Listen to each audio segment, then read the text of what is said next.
Joy LaJoie, and I would like to introduce our guest today. It's Rodney Landert, and he is in the band called, or he is the band called the Hot Rodsters.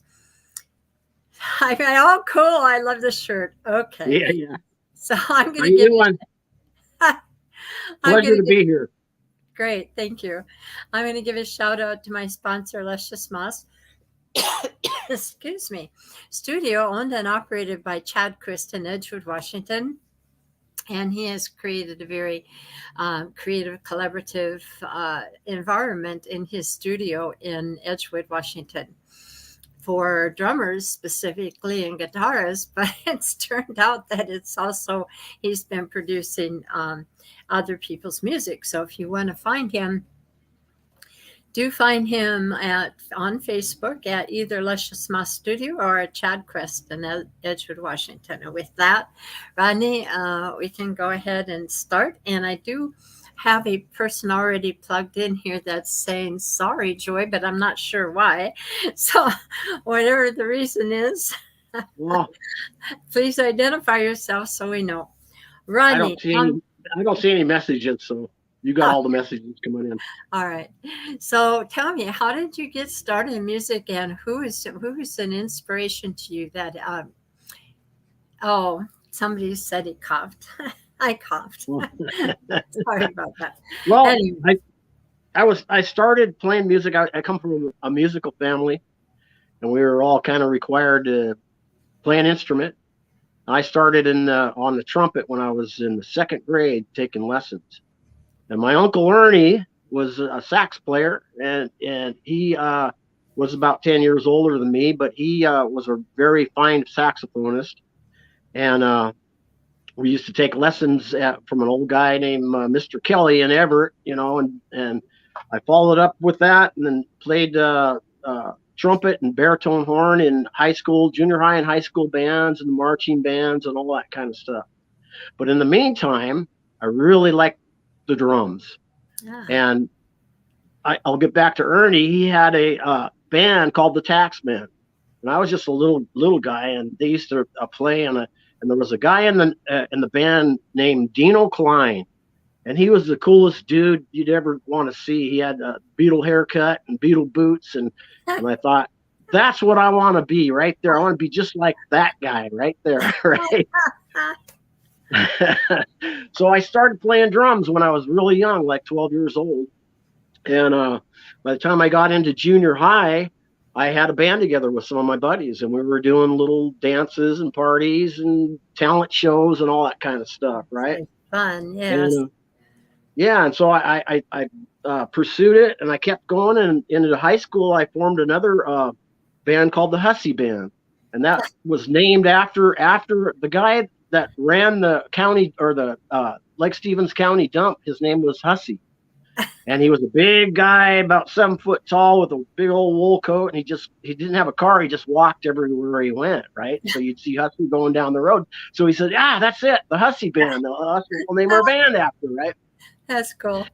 And we became really popular around, because we were just kids, like 17, 18 years old. And I had one of my high school friends, Steve Cornish, was a bass player. And we had played in junior high together. And one day he came over and he says, man, you got to meet this guy I just met that plays guitar. I said, okay. So we went up to by Lake Rosiger and went to this house, and this curly haired guy was playing guitar. He had a Sun amplifier with a blanket over the top, had it on 10 it was in the closet with the door closed, and he had it on 10, and he started playing Alvin Lee and stuff. And it was the best sound I've ever heard in my life. His name was Jeff Lohmeyer. And he's kind of a local legend around up here in the Snohomish County. And so I went home and practiced my drums because I wanted to play with that guy, right? So anyway, we formed a band and played, and it was a success for our age. We were doing hall parties and dances and all that kind of stuff in high school dances. What kind of music, Rodney? What kind of It music? was rock and roll. It was Humble Pie and Deep Purple and that kind of stuff, Yeah. And so it was a power trio is what it was. So we did that for a while. Go ahead. Uh, our commenter is, I believe his name is Habib. I hope I pronounced that correctly. He's a drummer, he's a musician, and just wanted to say hi. And Michael Math said hi. Hi, Michael. Hi, how Okay, you doing, so man? we were doing rock and roll. Are you out of high school when you were doing that, or are you still in high I school? was still in high school when I Okay. was doing that, and out of high school. And so we did it for I don't know, probably a year and a half after high school, and we started going our separate ways. So I packed my drums up.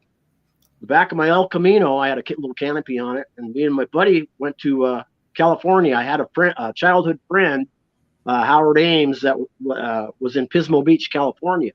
So I went down there, just packed my drums up, didn't have anything, that's all I had to my name. And went down there and I went to the local music store and picked out a one ad. And here's a guy named Hank Carrazza. He was a keyboard player, organist that had a one-man band, but he needed a drummer. And so I showed up for the audition. He says, "You're hired." And so I started playing with him, like three nights a week. In the meantime, another ad came up in the music store, and this was in San Luis Obispo, where the college is down there. And so I went to the music store, got that one ad, and there was a hotel down there called the Motel Inn. And if you look at it from the front, it looks like the Hotel California on the Eagles cover, Yeah. right? And it was a steakhouse, and it had a big swimming pool, palm trees, little cottages all around it. It was just like the Hotel California. Well, they played music 7 nights a week back in That's, those days. oh, And wow. so I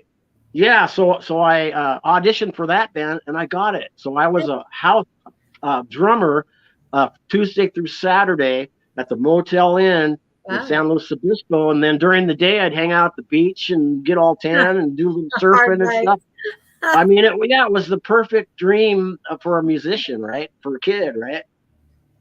Yeah. Who else is on there? I see you looking. Well, somebody was giving me a compliment. It says, "You look amazing, madam." Well, you just seen me 2 hours ago. I'm the But same thank way. you. Anyway, so now we're at this motel, and um, you're playing Tuesday through Saturday, so that gives you Sunday Yeah, and Monday off. yeah, it was perfect. And they had a Sunday Monday band also that played there. So if I wanted a little overtime, the You could, drummer that couldn't make it for Sunday Monday, I'd fill in for him. So I was, doing pretty good, making money, supporting myself, playing drums, just like musicians wants to do. right, exactly. So the And it was. question, Go the ahead. question I have in my mind was it enough for you to get a place to live, or how did that work Yes, for you? yes. So they had little cottages in the Motel Inn, and I ended up renting a cottage there. And the college students that would come into town for the new semesters were looking for places to live, while they're Right. going to San Luis, Cal Poly. And so I'd rent one room out to them, and I'd rent the other. And I was making enough money to support myself and a little extra money too. So it Oh, worked that's out really good. wonderful. And then I became a groundskeeper and cleaning up around the yards and stuff during the day. So it turned into be a full time job for me Oh, then. Yeah. that And so sounds wonderful. I did that for a while, for about 2 years at least, and then I started getting a little bug. Wanted to do something. I was really young. I started before I was 21 in that bar room. They thought I was 21, but I had somebody else's ID, right? I was only Oh, 20, right? So in the meantime, my bass player knew of and had friends that were up in Morro Bay, California, and they had another band and they were looking for a drummer. And so there was a female uh, keyboard player, lead singer, keyboard player, and her sister lived next door to Tom Petty. huh. Okay, and babysat his kids. Oh my gosh. So we got affiliated with Tom Petty's agents and ended up getting a US. They had a USO tour lined up to go on. They Yes. needed a drummer. So I had to make a decision. Do I want the steady work 5 nights a week at the Motel Inn, or do I want to go out on the road? And the owner of the Motel Inn says, you know, you got a bird in the hand's worth two in the bush, you know, That's trying to right. talk you not to go, right? I went, yeah, but those two birds are full of adventure, and I think I'm going to go with the two birds. And yeah, and so we practiced up for about 3 weeks, and then we ended up taking off and going to our first stop was Korea, South Korea. Wow. Yeah, Well, so we flew into South approximately what Korea. time was this? What That was 1979. oh, fairly, I'm yeah. I'm an old guy. Well, that's fairly recent to me, so I guess it Yeah, tells you how old I am. yeah, 1979. Well, I was Wow. born in 1957, so I'm an old guy. But So you were in South Korea and yeah, working in a band. yeah. So we As a stayed in drummer? Seoul, South Korea, and they pick us up every morning, and we did all the bases. We'd go to get our equipment, and they'd set up all. We had a lieutenant that was our guide that would make sure we had everything we needed, and we were treated like royalty, right? So we'd play every camp in South Korea every morning, and we go to there in a bus. And then the ones that were further off, they'd pick us up at we'd go to the airport, and they'd shuttle us in a Chinook helicopter, which is a Oh, big helicopter with the two blades, you know. And they'd fly us into the camp, and we'd do a show, and then we go back to Seoul and party and stuff, you know. yeah. I even did a show at the DMZ zone, North and South Korea, and I went into the building where there's a negotiation table, and North Korean guards on one side and South Korean guards on the other side, and went in there, and there's a line across the table where it's now, and there's pretty intense situation there, right? They don't get along too good, North and South No, Korea. still don't. Yeah, they still don't. So anyway, we did all our shows there, and it was really fun. And then we from there we went to Okinawa. We took a jet and went to Japan. Played several shows in Okinawa. Yeah, Kadena Air Force Base is what it Wow. was. And one thing I remember about that was it was right at the new age of video games, and they hadn't even hit America yet, right? Okay. Never seen a video game in my life, and these guys were sitting there at a table playing this screen game, and I'm, what the heck is that? And they were playing like I think it was Pong, right? So the Japanese developed that Nintendo first, right? And I was one of the first to see that in Japan in 1979. Yeah, and I remember that vividly. You're still playing rock music at this time? Well, okay, so that was during the disco era, and we were playing Sister Sledge. We were playing some rock, you know, some Leonard Skinner and that kind of stuff. But it was during the Saturday Night Fever, John Travolta thing, and all that disco stuff that was going on, and the Bee Gees and all that. So we were doing a lot of that style of music because we had a lead singer that was really good at singing that stuff, you know, and playing the piano. And yeah, it was a change for me, but I was going with the times, and I'm glad I did because I got a job, right? Absolutely. That sounds exciting. I mean, I think that's really being able to play for the troops is really exciting to me. Well, they really appreciated it. I bet they did. Something else. So far from home, and you're bringing a piece of home to them through the music. Yeah. And then from Japan, we went to the Philippines and the Clark Air Force Base. Gosh. And we were flying in these tanker jets that the seats were facing the tail when you were in them, right? So when you took off, and they were flying us around, and so we did several shows at in the Philippines at Clark Air Force Base, and from there we went to a place called Diego Garcia, and it's in the middle of the Indian Ocean, and it's a little tiny island like Gilligan's Island, only it's an Air Force base. Green, turquoise green water, white sand, palm trees, most beautiful place I've ever seen. Really tropical, hot weather, you know. They had wild burros on the island that were descendants of when there was a plantation there, right? And they were still there in the wild, right? So we did several shows there. Keep talking, Rodney. I'm just going to bow out for a second. Okay. All right.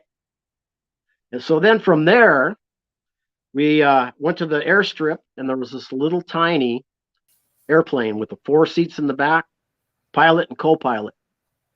And so we said, where are we going? Where are we going from here? And they wouldn't tell us. It was classified, right? Oh, no. it was during the Iranian crisis when they had the hostages in Iran. Yeah. So anyway, we took off in this little tiny jet, and we got about 45 minutes into it, and my lead singer says, "Come on now, where are we really going?" And the co-pilot turned around and says, "You're going to the Coral Sea." And we went, "Where's the Coral Sea at?" He says, "It's an aircraft carrier, and you're going to land on it." Okay. Oh, Yeah, good grief. big surprise for us. I think Yes. my lead singer started crying. She was so upset because they didn't tell us about those plans, right? So we traveled over the Indian Ocean for 5 hours, and all of a sudden you see these little tiny specks down on the water, and those are a fleet of ships that are out in the Gulf of Oman during 1979. So we did these big long circles coming in, and so we were going to land on this aircraft carrier. We on our final descent coming around, the co-pilot turns around and looks at us and says, "Anything goes wrong, there's the hatch." Right? Oh, no. We're like, "Ah, we're gonna die today. We're all gonna die. So when they hit the deck with those jets, they have a hook hanging down, and they grab a cable. There's cables across the deck, and you hit that, and you just skid to a stop like hitting a brick wall, right? Right. So we hit that cable and stopped, and we were just like, "Yeah, we're alive!" Right? We had our life jackets on and our helmets on, and yeah. So we did a show on the Coral Sea, and then they from there they haul us in helicopters. We landed on the USS Nimitz. Oh, yeah. This was in the That's Gulf of Oman. It was one of the biggest. It is, well, at the time was the biggest aircraft carrier in the world, in the fleet. And so we lived on the USS Nimitz for 2 weeks, and every morning they would pick us up in a helicopter, and they'd take us to a battleship, and we'd land on the battleship, and then they'd set our equipment up, and they put the missiles up, for backdrops and stuff, and we do our show for them.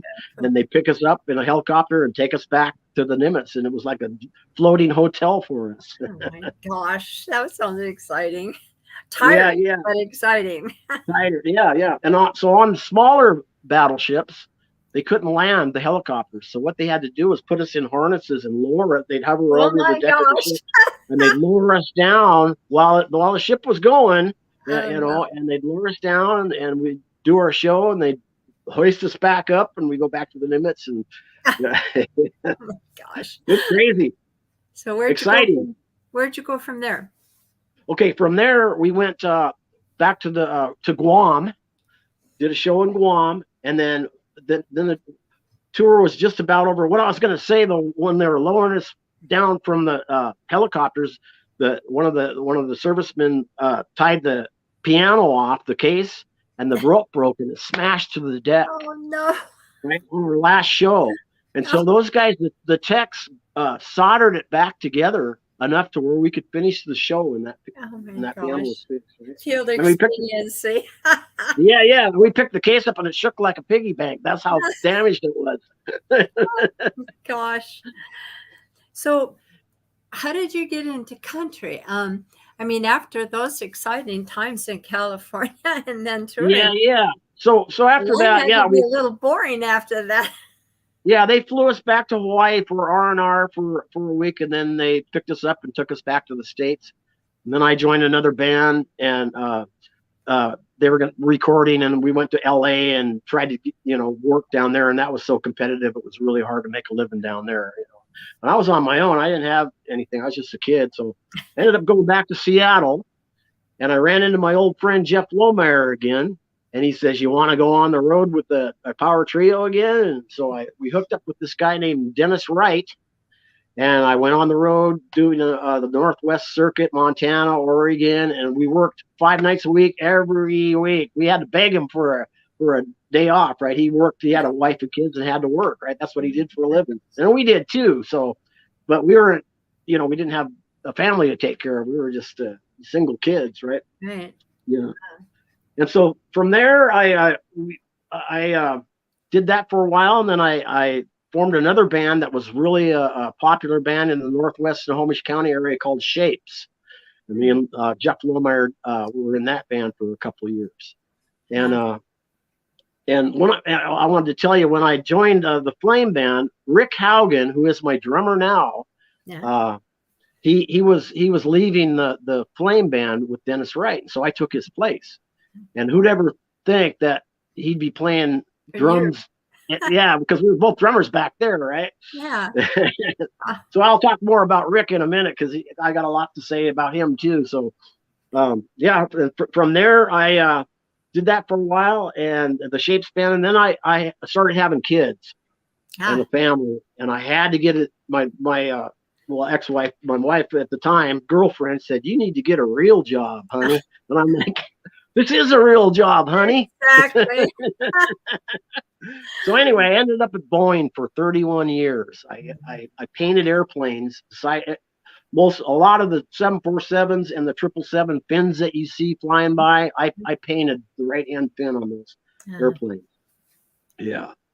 And in the meantime, when I was at Boeing, I started in 1988, and I had another band together. I ran into this. I put it on at it and started. I wanted to play drums too, so I ran into a guy named uh, Kenny Kingston, and he was a songwriter, just a brilliant songwriter and recording artist. He was really good with recording, and so we had this band, and I had another gentleman named Wade Tucker who's still around singing to this day, and who's a friend of mine. So we were having a good time, and I'm still working and stuff, so I had to keep it limited, but it was really, really fun times.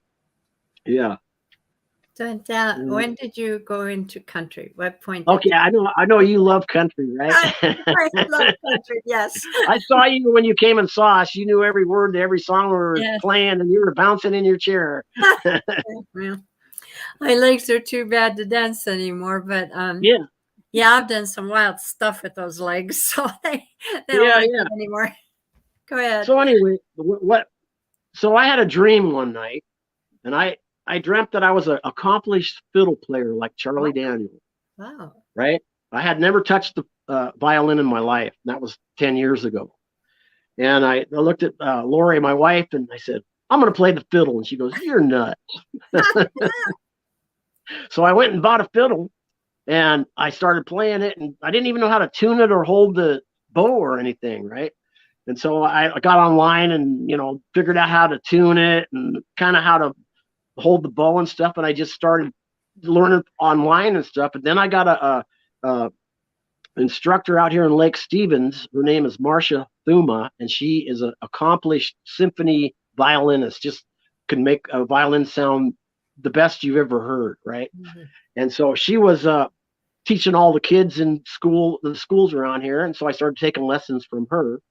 And she wanted to teach me, technique and stuff. First thing she did was she says, "Wait a minute." She went and grabbed a roll of toilet paper and she stuck it underneath my armpit. She says, "Now play," right? Because I was going like this Yeah, on into it, yeah, yeah. and I went, "Oh yeah, you use your wrist and your forearm. Oh yeah, okay." And so I took lessons from her, and I'm glad I did because she taught me a whole lot about the violin. Mhm. And I started studying bluegrass, Bill Monroe and Kenny Baker and that kind of stuff, and studying it and learning all that kind of stuff. And I got hooked up with this guitar player, and we started doing bluegrass, and we did that for a while. And then I wanted to start doing country and doing all the signature violin licks for like Chicken Fried, I heard you do that. all the Yeah, signature. Dwight Yoakam's got all those fiddle yeah, songs, and yeah. and Alan Jackson. So I started playing that stuff, and I got a band together, and we started doing gigs. Our first gig was at the Big Lake Bar and Grill in Mount Vernon, and there's still we got to show up there in a few weeks. So All right. yeah, Well, yeah, and let's so that's how I started into the. country And then singing. I really was interested in Charlie Daniels, and I studied Yeah, him a lot. And you're I true. locked myself in a room for 2 years trying to learn his stuff.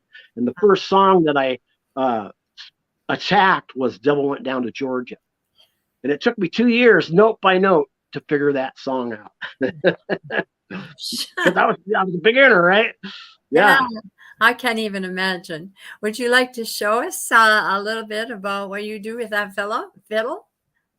Oh, you want to hear it? Yeah. All right. Well, I can play a couple licks here. Okay. I'm going to disappear But as soon as you come on, This is a little Charlie Daniels for one of the songs we do.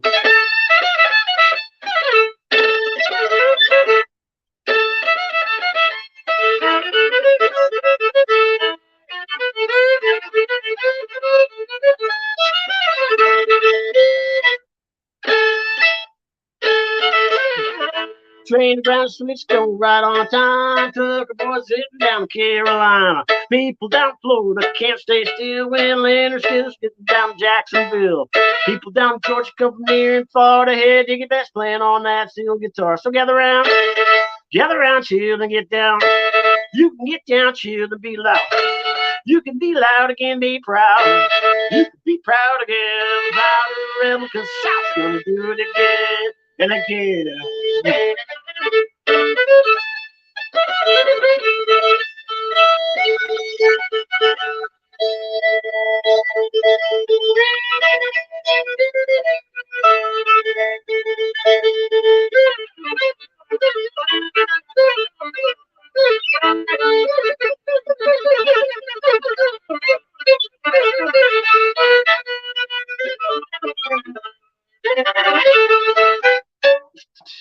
Bass solo. all right.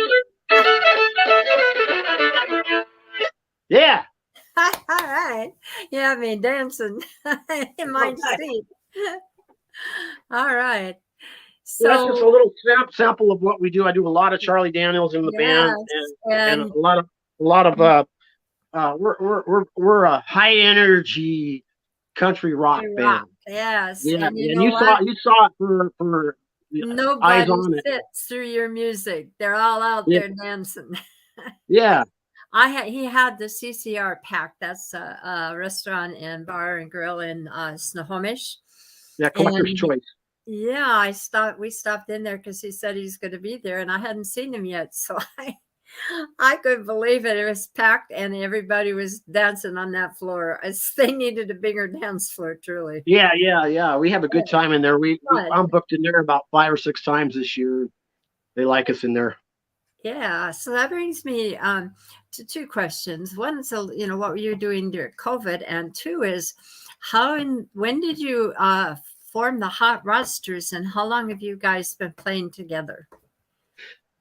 Well, during COVID, that was a troubling time for everybody, and it was just kind of eerie when Ensley said that you had to stay in your house. You couldn't go anywhere. We're in a lockdown. So I was down in my studio down here and playing practice. I play every day, basically, and so I started doing podcasts.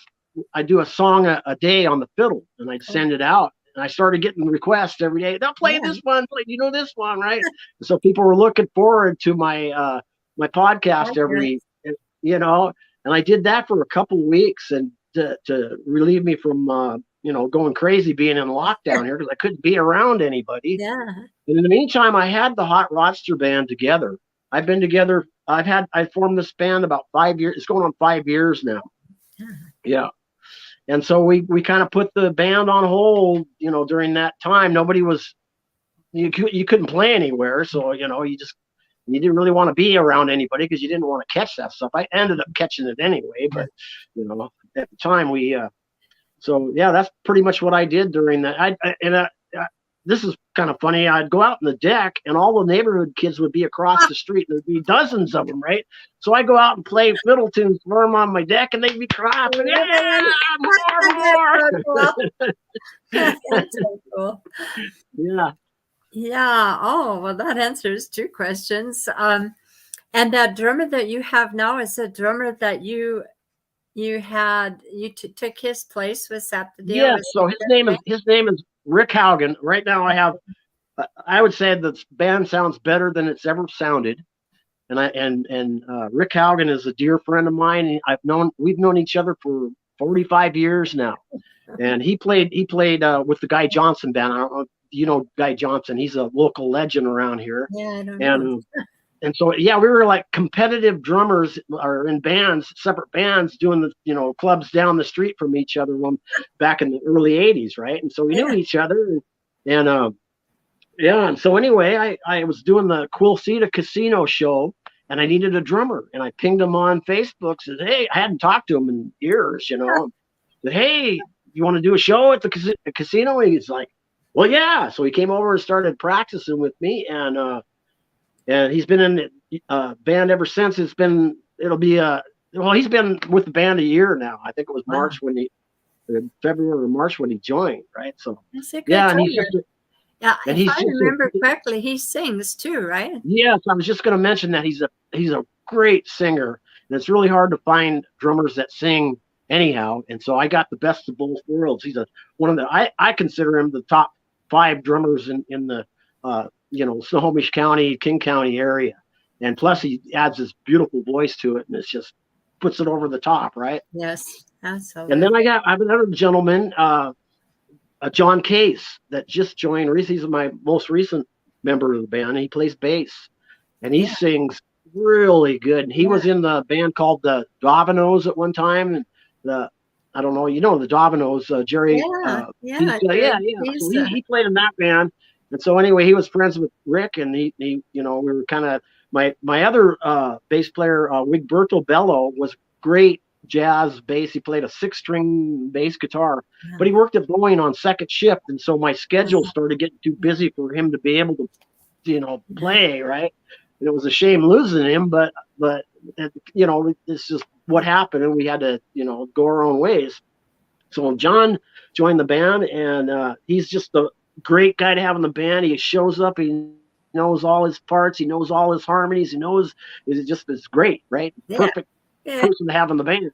And he's a great bass player too. yeah. And he's got a single act also. I would do a little plug for him that he does on the weeknights and sometimes on the weekends. And John Case, he plays guitar and sings a single act.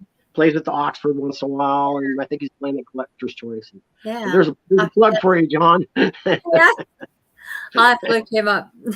And then I have Drew Snyder, the silver-haired guitar player. Man, he's been with me since the beginning. 5 years. He's been dedicated and worked with me through thick and thin, and I just really appreciate having him in the band, and friendship wise too. He's just a great guy to have in the band, and supportive, and just really easy to get along with, and a good guitar player too, and singer. So we all sing in the band, so it makes it really a special Yes, show. it is. Yeah. I have a lot of people making comments here. Uh, Okay. Krista, is General admission. making comments, and two other people saying hi to you and hi to me, but they're not identifying themselves. So hi guys, put your name in there. Identify yourself. And the problem is you are generating so many people in here. I know. You got over 10 my fan listeners. base. I call them fan base, but really they're my friends, because I talk to them as much as I can. So I consider them friends more than fans. You Right. know what I mean? They're friends of mine. So Yeah, I and got a lot of friends. I got 10 people in here. That's the most I've ever had that are actually showing on my screen. Other people Nice. listen, but they don't screen up. So It's called promo. after we get through, you go in. I'll give you a link so you can go into Matured Musicians, and it'll be on Facebook too, and answer some of these comments. They Yes, just I keep will. flowing in. I've never seen anything like it. All right. Yeah. Hot Roster does it again. Yeah. So Yes. we're doing really good. The band's getting a lot of audience following, and I you know I didn't even have to pick up the phone to book gigs this year. They all called me from last year. That's an accomplishment, right? Yes. Because usually you have to sweat and go and sell yourself and all that stuff. So, and that's because of the players in my band, and the whole show combined Right. makes it really Yes. a good show to watch. I always do a full production light show and sound system. I have a really good sound system, and That's the key. yeah. Lighting and sound, those are key too. Yeah, I run my own sound and lights. I do it all. I promote the band. I book the band, and yeah, I do all that. Yeah, manage the band. So, how do you are you guys recording? Are you actually going into the studio and making new music, or are you sticking to covers, or what direction is Well, this band going to it's take? funny. It's funny you should say that. Last week or 2 weeks ago, instead of going to having a rehearsal, I said, let's go down to the Mirkwood and do 3 songs, for the jam night down there. So we went Yeah, in there and just, Wednesday night. Was it Wednesday or yeah, on a Sunday? Wednesday night. Yeah, Chris Eager was Chris down Egger. there. Yeah, I go Yeah, there. he's just a great Yes, musician he all is. around. He's one of the best Yes, in the yes, he is. Northwest, I would say. Just a brilliant, great singer and guitar player, and friendly, and just a nice guy. Yes. So anyway, we went in there and just ripped it up. And this guy came up to me after the show. We did 3 songs, and he goes, "I've been looking for a fiddle player. I got these songs, and I got America's Got Talent. They That's want me to they want me to do an audition. They've heard my songs, right?"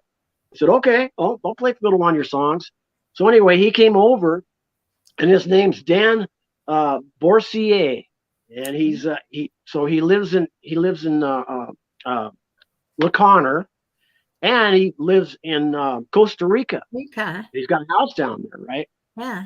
So anyway, he's been in the studio, and he gives me the ideas. And he had this one in particular that America's Got Talent was really interested in, and so I recorded it. I did all the instruments, less his voice on it, and the guitar player Drew Snyder, my guitar player, played the guitar on it, and I recorded to get a demo, Yeah.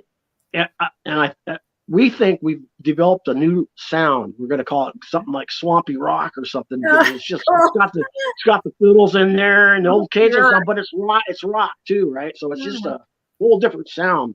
And he's really excited. So he sent that to America's Got Talent, and I got an email from America's Got Talent in my phone from the producers that are really interested in getting him to audition for the show. So that's kind of what we're doing with that right now. And he's invited me down to Costa Rica next month. Yeah, to record 3 more songs with him at his house down there. So he's got a little mini recording studio and stuff. Oh, wonderful. So we're planning that right now. Me and Lori, my wife, and we're going to go down there for 2 or 3 weeks and get some sun ins. Paid it's like a work vacation, right? How big is your suitcase? Oh yeah. You got a passport? No, I have one, but it's outdated. Dang it! Yeah, you got to have a passport to go out of. I guess it's pretty safe, he says, down there, and it's a touristy town. It's kind of Costa Rica's kind of a jungly climate, but really nice beaches and stuff. So one he's of the going to show ladies, us. one of the backup singers on one of my records. Gosh, I think it's not coming out. It hasn't come out yet, but when I get it mastered, it'll be out. And her name is Serka Cherokee, and she comes from Denmark. She's a singer. She does rock, and they live part of the year, or maybe all the time. I don't know, because she keeps coming up to Seattle area, Tacoma, and she lives in Costa Rica, and she loves it there. So. Yeah, he's got some property for sale down there too. So I might end up, getting a winter home down there. Who knows? Things happen for a reason, I guess. Yeah, they do. And it was really kind of strange because I hardly ever do jam sessions because I'm always working, playing, making money and keeping the band busy. And so we just decided to do that. And then, the planets lined up and there he was, and, gave me this opportunity. So I've been really spending a lot of time on it. And plus the fiddle, everybody, there's something about the fiddle that really makes people smile and brings back old memories. And, have fiddles fun. It's happy. It's a happy. Yeah. So what have you got coming up other than this project, which sounds wonderful, and you looked into it? What else do you have coming up as far as making any recordings with your band, or as far as writing music? Have you done? Yeah, I have one I'm working on right now. It's called "Skinning the Cat." Hey. It's a fiddle tune, right? And I'm putting it together, and I'm just starting to put tracks down. But I've been so busy with this other guy, Dan, that I'm trying to focus on that, and priorities, and then also John Case has a song that he has written that's really good too. That I put fiddle on the top of that. So Yeah. we're right in the middle of doing that. So we're starting to one of my uh, wish lists this year was to start recording, original stuff because I've been so busy with the cover tunes and perfecting the Charlie Daniels Daniels. tribute Yeah. tune that it's kept me so busy for the last 5 years. I lost track of that kind of stuff. But this year, it's all happening all of a sudden right in front of my eyes. Wonderful. That is just congrats. Well, I thank don't know you. what else to tell you. Um, there are a couple of things I'd like to ask you. I do want to know about your upcoming gigs. Can you post these on the Church Yeah. Musicians? Because we Oh, need to know your yeah, I could do website it on too. True Musicians. I do it on Facebook. I do a monthly calendar I send out. Can And you do that for us? like we were talking about the Red Hen, I got a Friday, Saturday night show coming up at the Red Hen, April 17th and 18th. So I'll expect to see you there because it's a country Uh, show. And if we can, it's probably we can't find parking. That's our biggest well, problem. And I found out a little secret about that because we were the huh, same way. We all got tickets the first time we loaded in there, parking okay. tickets. If Yeah, you go around the block that, and in the back, there's a parking lot back yeah, there, yeah. That's right? usually full by the time we Well, get there. well, no, yeah, the parking's really an issue down there because I guess Yeah, they put new apartment buildings across the street and took up all the traffic or all yeah, the parking there. So yes. yeah, and then Well, I it's got good to hear. What I got else? my calendar here. I don't know. I got let's see. I got we're gonna be doing Oxford when I get back from Puerto Rico on April 1st. Oxford Tavern. We play there a couple times a year, 3 times a year. And then yeah, and my next gig will be up at Big Lake Barn Grill, which is up the first gig I ever played, and they love us up there. So they closed down for a while, and then they opened up, and we did their grand opening just a few months ago up there for them when they opened up, and they remodeled the place, opened it up, and it's really a nice little club up there. So Where's it at, Rodney? Where's it it's Big Lake is in Mount Vernon. at? Oh, It's okay. kind of east of Mount Vernon, off the highway there. Yeah, We'll yeah. find it. Lake And that, McMurray. I don't know if you heard that. Lake McMurray, and the next one is Big Lake, and yeah, all so right. it's up in the area. It's a small place, but it's pretty fun. They really like us, and and that's what it's all about: is making people happy, playing music. I really, I Boyne was pretty good to me. I worked there 31 years. I was a manager for 15 years and a senior manager there, so I did really well there. And so now that I'm retired, I play music for the fun of it and to make people smile, and plus to make sure my bandmates are the highest paid musicians in the county. Yeah, musicians don't make a whole lot of money unless they're really, really good and Well, they get do. the They do pretty praise. good in my band because I make sure of that. So Good. yeah, yeah. So I do have a couple of personal questions to ask you. Okay. So, like for instance,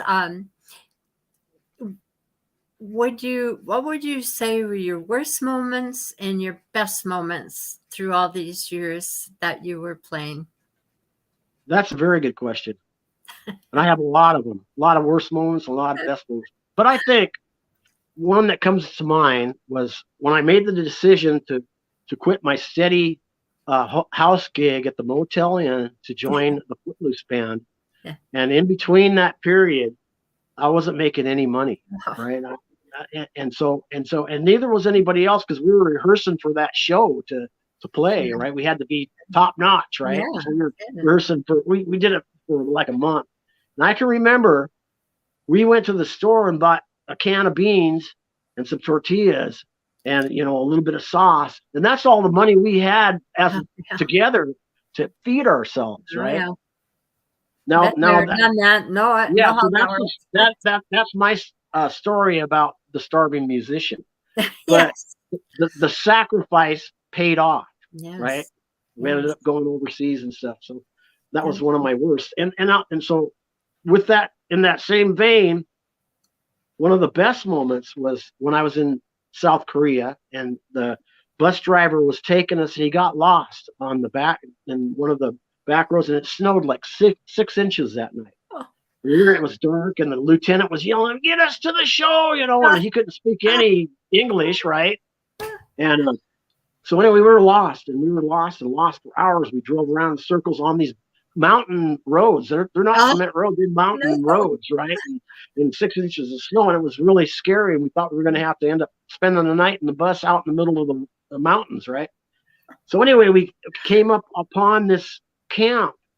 It was a military camp, and we weren't expected to be there. And they hadn't had entertainment there in a year, and they were so desperately lonely in this camp, isolation, right? We Yes. showed up about 7 o'clock at night and pulled in, and they're going, "Oh man, we'll set you up. You guys got to play." And they were so grateful that this Oh, band came out of heaven to yeah. their camp to play a show for them, right?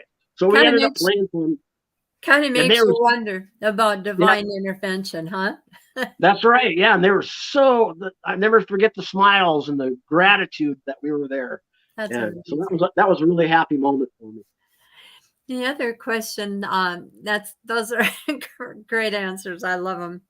The other thing, I would like to know, you're thinking about your friends and you call them, I call them fans, but you've made them your friends as well. Um, Tell me what you think about all of the places that you've played and the reactions you've gotten through the years. Give me a little insight into your thinking on all of that as far as your Yeah, experiences in that area. yeah. Well, I've been in some really good bands, and I was a drummer. I was a pretty good drummer back then too. And I still am. I play drums every day. I do double kick. I've been studying double kick so I can wail on the double kick pedals, right? But anyway, yeah, one of the reactions, and I used to get a lot of reactions from the other bands and stuff, and good reactions, and fans love them. But the one thing I noticed about this band is when I do Devil Went Down to Georgia on the fiddle with this band, Yeah. everybody stops what they're doing and watches the show, right? If they're playing pool, they'll stop playing, they'll watch the fiddle and they'll watch the show because it's so intense, right? And Yes. everybody requests that song, young and old. They know that song, and that's the first song they request when they see me holding the fiddle. Devil Went Down to Georgia, and I'm going, well, heck yeah, I do, right? Yeah, so I get really, really good reactions doing that, and it really makes me happy because people are smiling and just loving it, right? So yeah, and I thank Charlie Daniels for that. Yes. He was a legend, and he was the Mozart of country. He was just, his music is, and it's really tough to play. The guys that come and play with me, and the guys that are playing with me now, we have to really study it and rehearse it Yeah. over and over to Got get a it right. music He song. is so intricate with what he does, right? Yes. It's not like a jam band song, right? That you can Right. do. So Right. yeah, so I think I really miss that guy and Yeah. well, what he did You to know, we were music. talking. I always pre-test the show before we go on to make sure people can get through easily. And Yeah. one of the things I asked Rodney if he knew, I get the name wrong all the time, but he's sitting here drinking, that Charlie Well, Downs let's sitting up. That's Drinking it. My Baby Goodbye by Yeah. Charlie Downs. Yes, we Yes. do that song. Yes, We used to we do do it. that in my band, and I just love that song. And last night I walked in to the Red Hen and watched the rest of the Super Bowl and saw the Yeah. Chiefs win. And one of the songs that came up in the set where the band was playing was that song. Cami Voss, I've managed to interview her too. She sang it. And I was thinking in the middle of it, I thought, wow, this is kind of a coincidence, but I could just hear you playing that fiddle in the background. Oh yeah, yeah. We do a really good job on that song, and What then a we go right into Luke Bryant, Country Girl, Shake It For Me, Babe. And it Yes, just that's a good melts right one. together. Yeah, yeah. So yeah, I do a lot of the Charlie Daniels, Long Haired Country Boy. Yeah. I love Yeah. that song. Southern boy. We had a guy that sang that one. He had a real low bassy voice, and he was pretty much rockabilly, and he did that one, and I just it was just so cool. But you know, those times are gone, and that's not the way it is now. Yeah. So, in the experiences that you've had through the years, what kind of information would you like to pass on to the people that are listening? Some of the people here are just starting. Some people have been out there for a while, and Yeah. we need your words of wisdom about what your thoughts are on or off ready to offer on these on Okay. this business. Well, first off, don't get a haircut. I was wondering about that. Do all country and So, rockers so have long hair? I retired from Boeing. It'll be 4 years in April, and I hadn't cut my hair since. I was a manager, clean cut manager, and I hadn't cut my hair since. I wondered about that. I was wondering. I thought it was a rocker thing, You and know, it's just it's a Willie Nelson. It's a Willie Nelson thing. I'm not going to cut it. I'm just going to braid it, and, sure. you know, till it It's falls like out. country thing. Got it. So your Well, thoughts on I would say, you know, for advice, because I've been doing this for 55 years. I've been playing music, and I've had a lot of experience, and those are just a few of my stories. I have tons of stories, I'm sure we could and, go a and lot longer. I yeah, wish I had the time. but uh, practice. It doesn't come naturally. I practice all the time. You Yeah. got to practice. You got to put your time in and get those chops down and learn your instrument. And presentation too, you know, you got to be able to present that and make it look right and make people notice, right? And that takes a lot of practice with the band. You got to get in a band with guys that really get along good and you can work with, because I manage bands. I've been managing bands for quite a while now, not just this band but other bands, and it's not an easy job managing 4 musicians or 5 musicians, I you know, with know. all their schedules and all their personalities and all that kind of stuff you got to consider. And you know, everybody kind of thinks a little different than me, right? So you gotta, and so it's a job, doing that and keeping it together and keeping a band together. So get with the right guys and that you can work with, and become friends, you know, and make it fun, right? Absolutely. Good advice, You, Rodney. you, Gonna you call almost you called me Charlie. I'm starting You to almost call called you me Charlie. Charlie. Oh, See, Lord. it works. It works. It works. I feel like I'm talking to sometimes when I'm talking to you, Charlie Daniels, with me, the energy level that you have is very similar to his. He had a very high energy level. Yeah, yeah. I try to keep it that way. It's a funny thing, you know, when we're rehearsing and stuff, we're trying to do cover tunes and try to play them just like the records. My friend, my bass player John, he'll go, "No, let's hot rodster it, right? Because we have a certain style. I like that Black Crowes raunchy Southern rock sound, right? So we kind of try to lean towards that when we do our rehearsals and our songs, right? And Yeah. it works. It works. Yeah, I don't know about this stage presence thing because stage presence, I think of two people when I think of stage presence, and one is you and one is Chris Egger. And that is probably for me, when I look at it and I think about it, it really the hardest thing. I mean, as we get older, not all of us can stand on two legs Oh for yeah, 3 4 hours. And it's really hard to have that kind of a stage presence. So yeah. I'm I have a lot sure. of energy. I'm hurting too at the end of the show. It takes me 2 days to recover from the show nowadays. Yeah. Yeah, I get that. I know exactly what you're saying. So, in closing, did you also play music during the time that you got married and was having children and working at Boeing? Were you still playing during that time, or were you taking time off, or how Yeah. did that work? That's a At demanding first, job over there. yeah, yes, it is. At first, I took time off from music. I didn't play.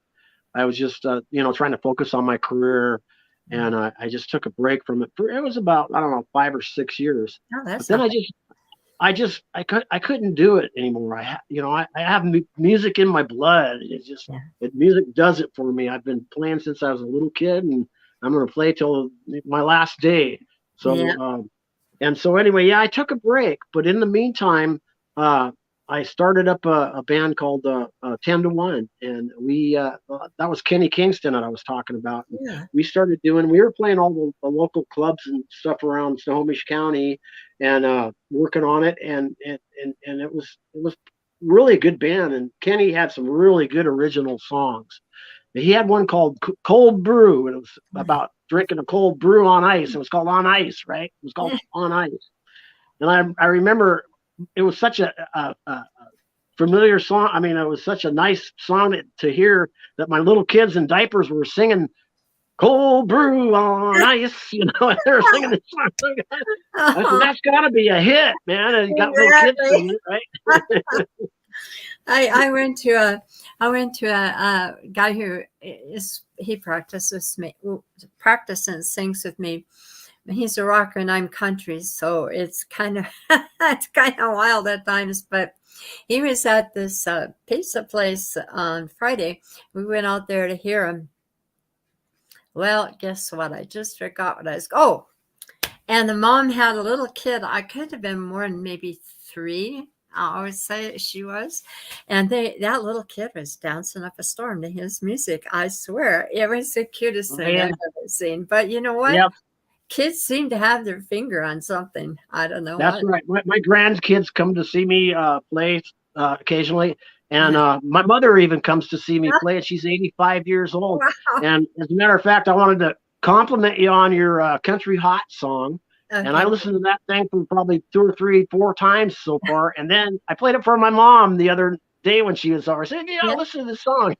So I wanted to thank you for writing that song and making me smile with that song. So, thank you. I thought it's co-written. Some of the music, not the words necessarily, but some of the music itself on that recording is Chad Quist. So he's got a certain percentage that he owns of that song. But almost all of my songs are he is playing. He plays the bass, he plays the rhythm, he plays the lead. The only thing he doesn't do is the fiddle and the drums and the steel when I have him. Yeah. He's that's what I do. I'm not an accomplished guitar player, but I can play chords and stuff. And right. And I do a lot of the recording in my studio. I do all the instruments. I play drums really well, and then I put fiddle on it, and I can play bass, but not expert like my bass player does now, but I can make the point across, when I'm recording. And then I have to get a guitar player to play leads and stuff for me on my recordings. Yeah, exactly. I got that problem. I want to say thank you to your mom for liking that song. Hi, Mom. I put most of the chords down, and then Chad kind of refines it because he's had the musical knowledge to do some of the stuff that I haven't, especially in the production area, and I'm still finding my way through that. So as a shout out to Chad Quist for that as well. There's an art to the production and making it sound the way you want to make it sound, and I'm getting way better at it. This last recording. When I get ready to release it, you're going to love. It's called Stomping Ground, and it's Stomping Ground sounds good. I've probably listened to it about 25 times now, just going, wow, I mixed that. I did that. It's good. I did ask you about that song, Thinking About Leaving. Did you ever have time to listen to it? I haven't. I was going to listen to the other day, but then something came up and I had to, but I'm going to listen to it today. Have you ever heard of a lady called Kira Michelle? No. She's a young lady who, a singer-songwriter, works out of the, let's see, they changed the name, but I think it's Decade Studios in Tacoma. She's a backup singer for that. And it's a pretty cool song. If you get I didn't get a chance to show my studio here.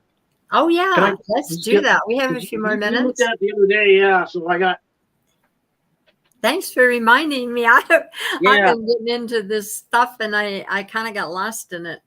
Yeah, this is my studio down here. I got an old 80-year-old house with the basement.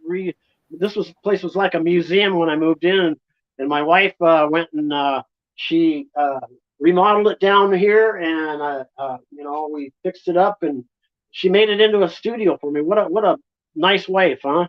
That'll build you a studio. But anyway, I got a nice Ludwig set of drums here that I do. I play.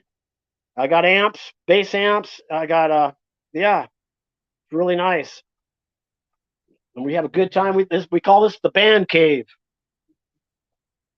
I got a set of Roland V drums over here that I use for recording too. I don't know if you can see those, but Roland V drums on this side and Ludwig's on this side, and we got everything we need. You can just walk into this studio. I got guitars. I got a Strat.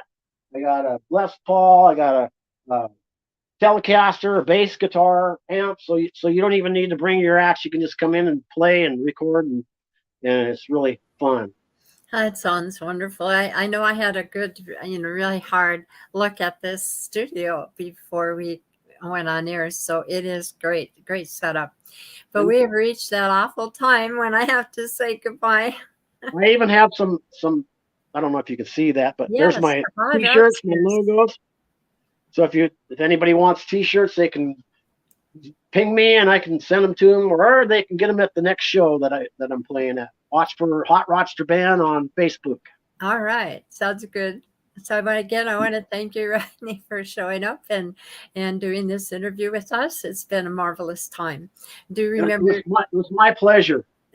Do remember to answer some of the people that commented, because there's just too many for us to keep up with. That's a good thing, right? Yeah, absolutely. All right. Thank you again, Rodney. And I hope to see you soon. I want to listen to some of your music, so do keep us posted on Matured Musicians as well. All right. Okay, Joanne. Thank you very much. You're welcome. Bye-bye.